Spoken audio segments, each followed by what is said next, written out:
Desde el día en que el primer Rolls-Royce salió de la fábrica, se convirtió en el coche de elección de la gente que quería comprar el mejor coche del mundo. Los primeros Rolls-Royce fueron adquiridos por personas que se encontraban en el cenit de sus carreras. Estaban de acuerdo con el lema del fundador: la calidad pervive mucho después de olvidado el precio. Hoy, la empresa está tratando de restaurar el estatus legendario de una marca mágica, Rolls-Royce.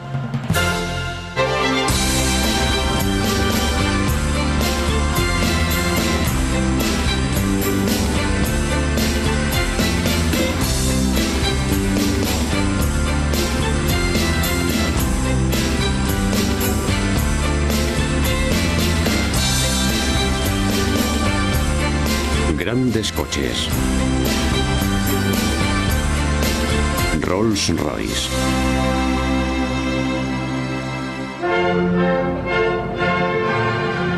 Estatus. ¿Qué es y cómo se obtiene?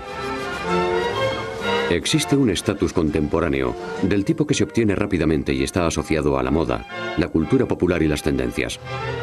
Y existe otro estatus más duradero, del tipo que resiste los embates del tiempo. Ese es el estatus que se obtiene fabricando productos excepcionales una y otra vez.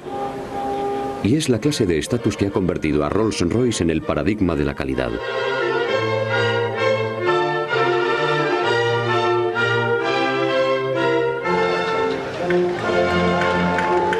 Para entender cómo alcanzó Rolls-Royce esa reputación, hemos de remontarnos a sus orígenes. A principios del siglo XX, el automóvil estaba reservado a los muy ricos. Gente como Charles Rolls, un aristócrata culto al que le había picado el gusanillo del automovilismo. Rolls se fraguó una gran reputación como piloto de carreras y abrió una tienda de coches en Londres. No estaba satisfecho con los coches extranjeros que vendía y quería desarrollar un automóvil británico de gran calidad para competir en carreras y comercializarlo. Un amigo le habló de un coche de esas características que estaba fabricando un tal Henry Royce. A diferencia de Rolls, Royce no había nacido rico. Había tenido que labrarse un porvenir para salir de la pobreza. Era un ingeniero autodidacta que se había granjeado una gran reputación fabricando generadores extremadamente fiables y muy duraderos. Su empresa se había diversificado y fabricaba también lámparas, motores eléctricos, grúas e incluso timbres de puerta. Todo lo que fabricaba sobresalía por su fiabilidad y su durabilidad.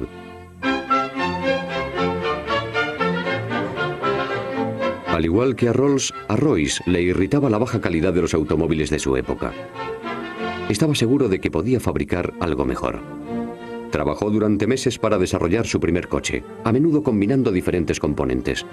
Solo se conformaba con lo mejor.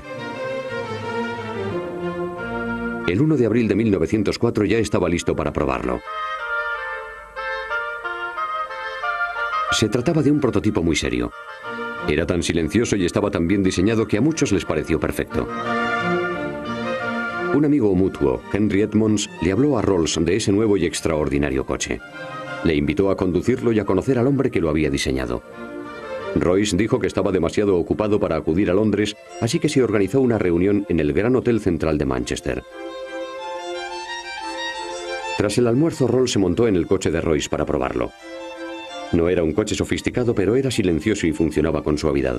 Enseguida se convenció de que era un coche que le enorgullecería que llevase su nombre. Rolls firmó un contrato de exclusividad con Royce por el que C.S. Rolls y compañía comercializaría todos los coches que fabricase Royce Sociedad Limitada, y Royce fabricaría tantos coches como Rolls pudiese vender. Royce se puso enseguida a fabricar automóviles Rolls-Royce. Rolls promocionaba la fiabilidad del coche entre sus amigos, pero la empresa necesitaba a alguien con una combinación de clase y buenas dotes comerciales para que la empresa resultase viable. Claude Johnson, que después sería conocido como el guión que unía a Rolls-Royce, sabía cómo crear la imagen apropiada para los coches. Como la mayoría de los automovilistas acaudalados viajaban con sus doncellas, lacayos y mecánicos, necesitaban un coche grande y potente para llevar a todo su séquito. Johnson convenció a Rolls y Royce para que fabricasen un coche de ese tipo para el Salón del Automóvil Olympia de Londres de 1907. Se convirtió en el modelo de Rolls-Royce más famoso que habían fabricado. Para que destacase, estaba pintado de plata y todas las piezas metálicas iban revestidas de níquel. Su color y su motor silencioso le granjearon el sobrenombre de Silver Ghost, el fantasma de plata. Para causar mayor impresión a la prensa, Johnson inscribió el coche en la prueba de fiabilidad escocesa de junio de 1907. Tras un espantoso viaje de 3.200 kilómetros, el Real Automóvil Club inspeccionó el vehículo y apenas encontró señales de desgaste. Esto incentivó a Johnson a arriesgarse todavía más y organizó para el Silver Ghost una prueba ininterrumpida de 24.000 kilómetros y 4 meses de duración. Era el doble de distancia que el récord del mundo, fijado en 12.000 kilómetros. El Real Automóvil Club, o RAC, accedió a supervisar la prueba y el coche se puso en marcha. El Silver Ghost completó la prueba de 24.000, después se desmontó y fue inspeccionado por el RAC. Se habían desgastado algunas piezas secundarias, pero el importe de las reparaciones no superó los 7 euros. Los resultados asombraron a la prensa. Los pedidos empezaron a multiplicarse y la pequeña fábrica de Royce en Manchester se puso a trabajar sin parar. No se trataba de una producción en serie. Solo se fabricaban 4 chasis a la semana. Royce no quería producir nada que no fuese lo más perfecto posible. Algunos coleccionistas como Millard Newman creían que el Rolls-Royce Silver Ghost era uno de los mejores automóviles de la historia. A Newman le gustaba utilizar su Silver para viajar atravesando todo el país y decía, ¿qué otro coche seguiría funcionando también 80 o 90 años después de su fabricación?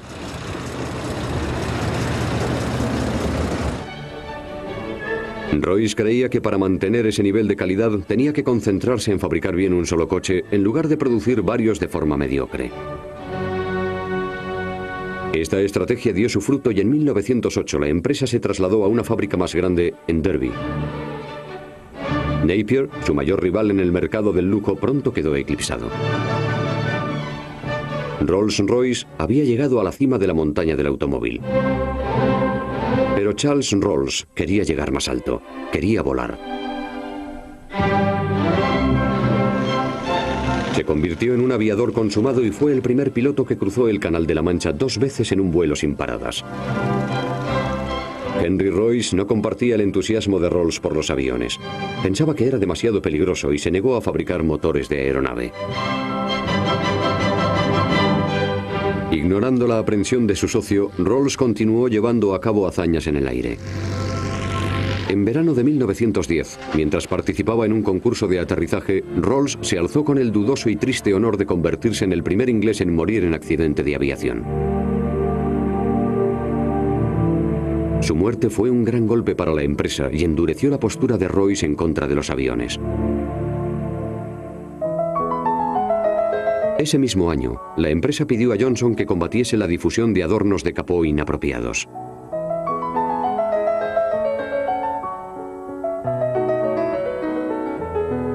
Este contrató a un escultor, Charles Sykes, para que diseñase una mascota estándar para Rolls-Royce. Había creado el hombre que susurraba para el Rolls de un amigo y a Johnson le había gustado. Se cree que Sykes empleó a Elinor Thornton, la secretaria y supuesta amante de Lord Montague, como modelo. La nueva estatuilla se llamó El Espíritu del Éxtasis. Y desde entonces esta ninfa estilizada que aterriza en el radiador ha adornado la proa de casi todos los Rolls-Royce. Tras haber quedado inmortalizada por el arte, la vida de Elinor dio un giro trágico. Un submarino alemán torpedeó el barco en el que viajaba con Lord Montague. El barco se hundió y ella murió.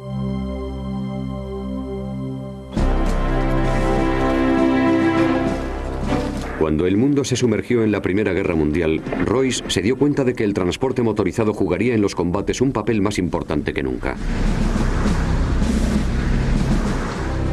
Rolls-Royce adaptó sus chasis a los automóviles militares, ambulancias y vehículos blindados. Los Silver Ghost podían alcanzar una velocidad de 80 km por hora, incluso cargados con equipo de combate que duplicaba su carga civil ordinaria. T.E. Lawrence, Lawrence de Arabia, fue el conductor y admirador más famoso del vehículo blindado de Rolls-Royce durante la Primera Guerra Mundial.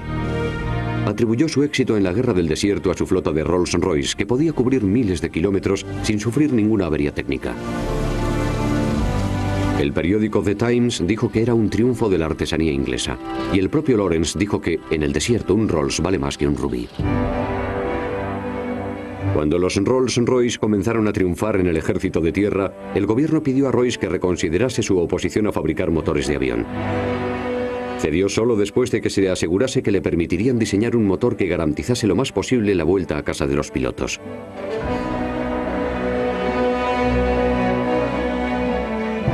Los motores Eagle resultantes eran tan fiables que podían seguir volando incluso después de que el fuego enemigo hubiese destrozado el sistema de ignición o el de refrigeración.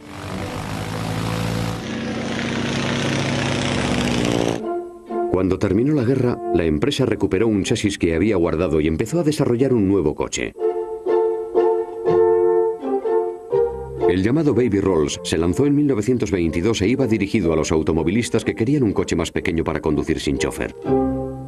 Las proporciones básicas de este motor fueron utilizadas por la empresa durante los 37 años siguientes, hasta 1959. Rolls-Royce quería seguir compitiendo en el mercado de grandes automóviles de lujo y por eso lanzó el Phantom en 1925. El nuevo modelo estaba fabricado con el chasis del Silver Ghost, pero llevaba un motor diferente. Su mejor rasgo eran los absorbentes de choque hidráulicos. Muchos pensaron que no llegaría muy lejos. Al mismo tiempo, Rolls-Royce montó una fábrica en Estados Unidos. Claude Johnson pensó que los compradores estadounidenses agradecerían no tener que pagar los elevados aranceles de importación y recibirían sus pedidos más rápido. Los Rolls eran muy populares entre las estrellas de cine como Charles Chaplin, Al Johnson y Norma Shearer, y entre la alta sociedad. Pero la fábrica nunca vendió más de 300 vehículos al año, una cifra insuficiente para mantenerla abierta. De vuelta a casa, Royce se dio cuenta de que necesitaba modernizar el Phantom y en 1929 lanzó el Phantom II. Los coches tenían el chasis más bajo y una caja de cambios nueva que les permitía tener un capó más largo y les confería un aspecto singular y elegante.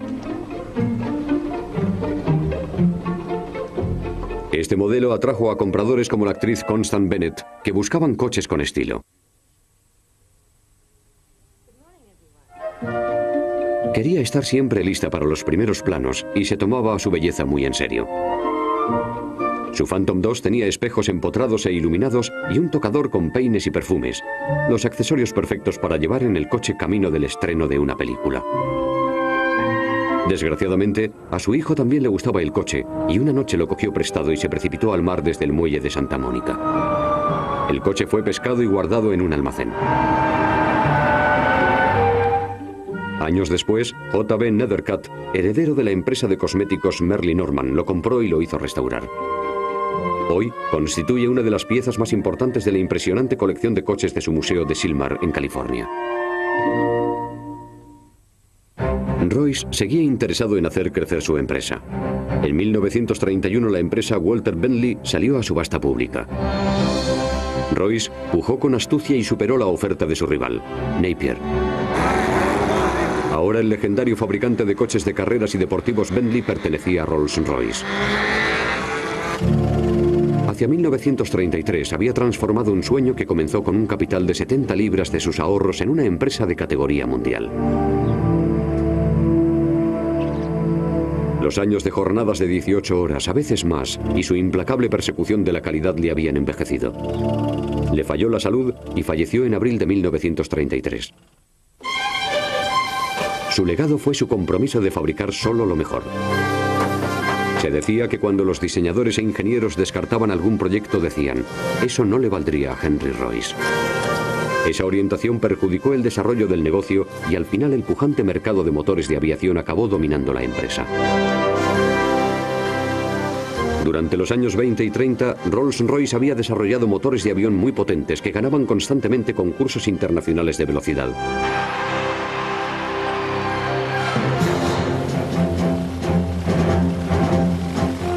El motor Supermarine marcó nuevos récords mundiales de velocidad en el aire. Miss Inglaterra los marcó en el mar y el Bluebird de Malcolm Campbell en tierra. Al final de la década, los motores Rolls-Royce ostentaban los récords de velocidad en tierra, mar y aire. Cuando no estaban marcando récords, los ingenieros de la empresa trabajaban en el desarrollo de un nuevo modelo de coche, el Phantom 3. Se presentó en 1936 y era más veloz. Tenía suspensión delantera independiente que le proporcionaba mayor estabilidad, cambio de velocidades sincronizado y un nuevo chasis que permitía que los pasajeros se sentasen más abajo. Era más potente gracias a un nuevo motor basado en la tecnología aeronáutica de la empresa. Los únicos coches que podían competir con el Phantom 3 eran los modelos de gama más alta de Mercedes, Packard y Cadillac, que de hecho ofrecían más comodidades. El coche tenía algunos fallos mecánicos, pero no dio tiempo a corregirlos. En septiembre de 1939, Gran Bretaña y Alemania entraron en guerra.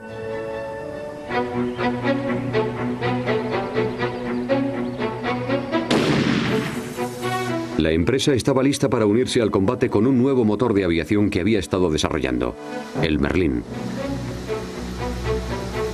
Se esperaba que el motor sirviese a Inglaterra de escudo impenetrable, igual que el que Merlin, el legendario mago, había fabricado para el rey Arturo.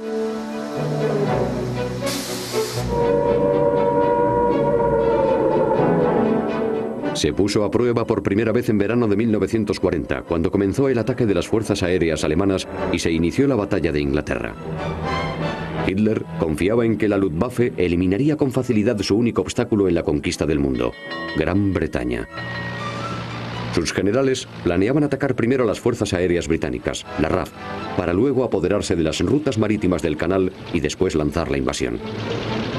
Una vez neutralizada la RAF, Alemania combinaría su poder aéreo y marítimo con el de Japón para atacar a Estados Unidos. La RAF se encontraba por lo tanto en primera línea de defensa y encima se veía superada por los aviones y pilotos alemanes en una proporción de 1 a 10. La ventaja con la que contaba es que sus cazas Spitfire y Hurricane iban equipados con potentes motores Merlin. Rolls-Royce construyó 2 fábricas para garantizar el suministro de motores incluso en caso de bombardeo de una de las instalaciones. Los empleados, muchos de los cuales eran por primera vez mujeres, trabajaron para fabricar más Merlines y defenderse de la Luftwaffe. En los primeros 4 días de combate, los aviones equipados con motores Merlin derribaron 182 aviones alemanes. Cuando el enemigo atacó las defensas y poblaciones costeras, la RAF derribó otros 180 aviones alemanes. Hitler estaba decidido a no detenerse ante el recrudecimiento de la defensa aérea e incrementó sus ataques con bombardeos nocturnos. La RAF aguantó el embate y los empleados de Rolls-Royce siguieron fabricando motores Merlin lo más deprisa posible. Tal y como Royce había decretado, sus motores eran capaces de devolver a los pilotos a sus casas, incluso en las peores circunstancias. La batalla de Inglaterra duró desde julio a octubre de 1940. Más de 1.700 aviones alemanes resultaron abatidos en su intento por hacer rendirse a los británicos. Tras arrasar miles de casas y matar a 23.000 hombres, mujeres y niños, Hitler cejó en su empeño y se centró en otra zona problemática, el Frente Oriental.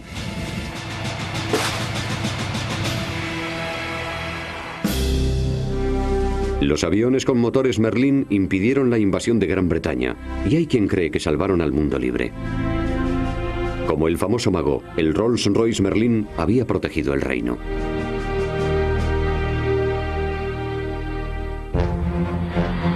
Cuando terminó la guerra en 1945, Rolls-Royce reorientó sus recursos hacia la aviación comercial con el desarrollo de un motor de propulsión turbo, el Dart, que se utilizó en los famosos aviones Vickers-Viscount. En la posguerra, el Dart y los demás motores de avión se convirtieron en el grueso del negocio de Rolls-Royce. Cuando en la posguerra se destinaron más fondos a la producción aeronáutica, la fabricación de automóviles se trasladó a la planta de Crewe, que se había construido para fabricar Merlines. Aunque los beneficios de la división automovilística eran escasos, el prestigio de los coches resultó ser una gran herramienta promocional para la división aeroespacial. La gente se sentía más segura si viajaba en un avión que llevaba el logo de Rolls-Royce. Para mantener viva esta valiosa mística, la publicidad de la empresa destacaba los costosos y lentos procesos artesanales y se los mostraba a los visitantes de la fábrica.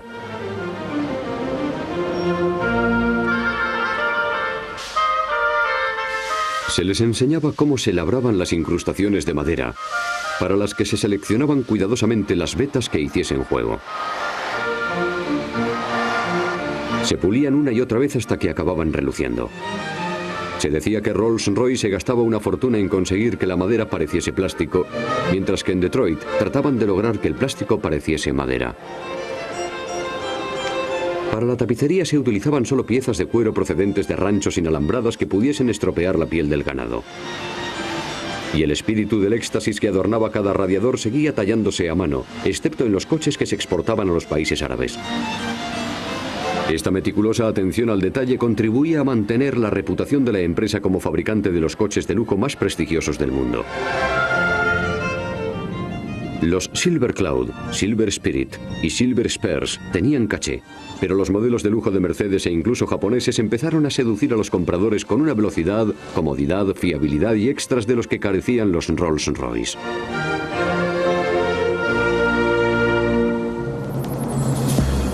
Desgraciadamente, la división aeronáutica se había extendido y operaba de forma independiente. La división automovilística ya no podía recurrir a ella para las enormes inversiones necesarias para permanecer competitiva frente a los demás fabricantes de coches de lujo. En 1980 se fusionó con Vickers y en 1997 volvió a salir a la venta. La lucha por hacerse con una de las marcas más prestigiosas del mundo desencadenó una guerra de intrigas entre pretendientes rivales. La oferta ganadora de BMW fue superada por una contraoferta tardía de Volkswagen, cifrada en 470 millones de euros. Mientras el mundo felicitaba al ganador, Volkswagen descubrió que no se había alzado con el premio completo. El nombre de Rolls-Royce y la doble R de su logo estaban controlados por la antigua división aeroespacial que se había extendido, y este sector se decantó por BMW.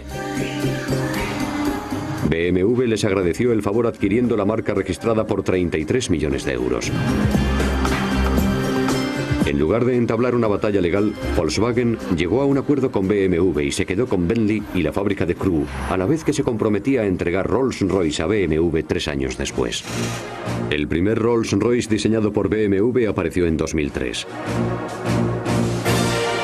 El modelo de ultralujo y motor V12 se llamó Phantom. A muchos críticos no les convenció su diseño. La empresa solo fabricaría 1000 unidades al año, a un precio de casi $250.000 de euros. Un precio que garantizaba que sus conductores no se cruzasen a menudo con otro coche igual. Los propietarios son tan singulares como los vehículos. Normalmente se trata de personas acaudaladas con unos ingresos anuales medios superiores a los 700.000 euros y un patrimonio líquido de 7 millones de euros sin contar las casas de las que suelen tener entre 3 y 5. Muchos son propietarios además de otros 5 o 6 automóviles de lujo. Esa es la gente que puede adquirir una marca que ha hecho historia.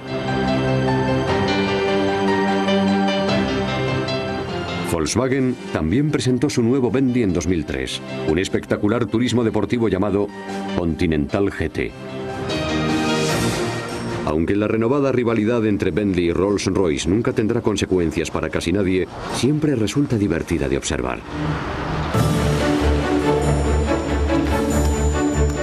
Rolls-Royce es una marca mágica que ha hecho girar cabezas durante 100 años. Definir algo como el Rolls-Royce de su especie sigue siendo el mejor cumplido que se puede otorgar. ¿Mantendrán viva los nuevos propietarios la magia de Merlín y protegerán este símbolo de calidad? El tiempo lo dirá.